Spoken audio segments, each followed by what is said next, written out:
आज हम लोग चलेंगे वो 3D के कुछ इम्पोर्टेंट फार्मूले हैं, पार्ट 1 है इसका। आगे भी देखते हैं कितने पार्ट बनेंगे, धीरे धीरे करके सभी फार्मूले आपको दे देंगे।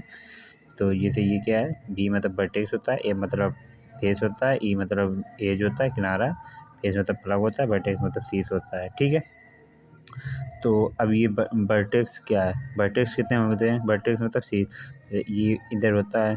आप अपने कमरे में देखिए, जो आपके नीचे होगा एक वो हो गया, ऊपर होगा दो हो गया, दो ये हो गया, एक साइड 4 हो गए और दो इधर हो जाएंगे पीछे, तो 4 4 8।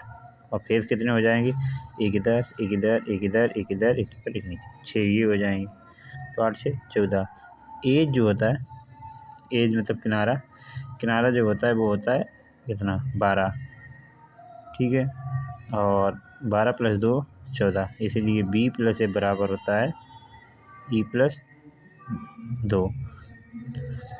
घनाभ का पार्श्वीय पृष्ठीय क्षेत्र, पार्श्वीय पृष्ठीय क्षेत्रफल क्या होता है, जैसे कि मान लो तो आपका जो कमरा है, आपका जो रूम है, उसमें जो नीचे वाला और आपकी जो छत, ये दोनों को छोड़ देंगे और बाद बाकी का जो एरिया निकालेंगे वो हो जाएगा आपका पार्श्वीय पृष्ठीय क्षेत्रफल।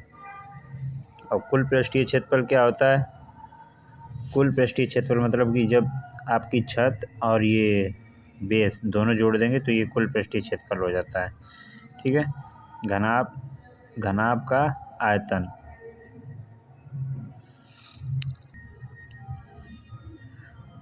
तो ये घनाभ का आयतन क्या होता है, L into B into H. घनाभ का विकर्ण क्या होगा, एल स्क्वायर रूट में L square plus B square plus H square, ये विकर्ण होगा। अब घन की तरफ आइए, घन में क्या होता है, घन में पार्श्वीय पृष्ठीय क्षेत्रफल, मान लीजिए ये घन है, आगे नहीं दिखा रहे इसमें, तो मान के चलो ये घन है, तो घन में कितने 6 कोर होंगे, जैसे ऊपर नीचे वाला छोड़ देंगे, पार्श्वीय पृष्ठीय क्षेत्रफल में बोला आपको, पार्श्वीय पृष्ठीय से ऊपर नीचे छोड़ देंगे तो 4 हो जाएंगे। आप अपने कमरे में बैठ के देखना, इधर दाहिने बाएं और सामने पीछे 4 हो जाएंगे। तो इसीलिए पार्श्वीय पृष्ठीय क्षेत्रफल होता है 4a²। और कुल पृष्ठीय क्षेत्रफल कितना होता है, इसमें ऊपर नीचे वाले दोनों जुड़ जाएंगे तो 6a² हो जाएगा, ए घन की बजाय। आयतन होता है AQ, विकर्ण होता है √3a। फलकों के क्षेत्रफल और आयतन में संबंध, इसका एग्जाम्पल दे दिया अगर, इसलिए थोड़ा बहुत ना समझें। वॉल्यूम बराबर होता है, मतलब आयतन रूट में A1 A2 A3, A1 A2 A3 क्या है, ये एरिया है। ठीक है, जैसे मान लीजिए एग्जाम्पल में मैंने दिया है 729 सेंटीमीटर स्क्वायर है, A2 बराबर मतलब 529 सेंटीमीटर, A3 बराबर 289 सेंटीमीटर स्क्वायर है।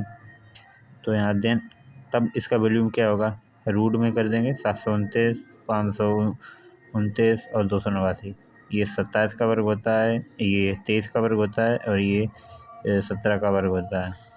इसको मल्टीप्लाई करके करेंगे तो इसका इतना ये आ जाएगा।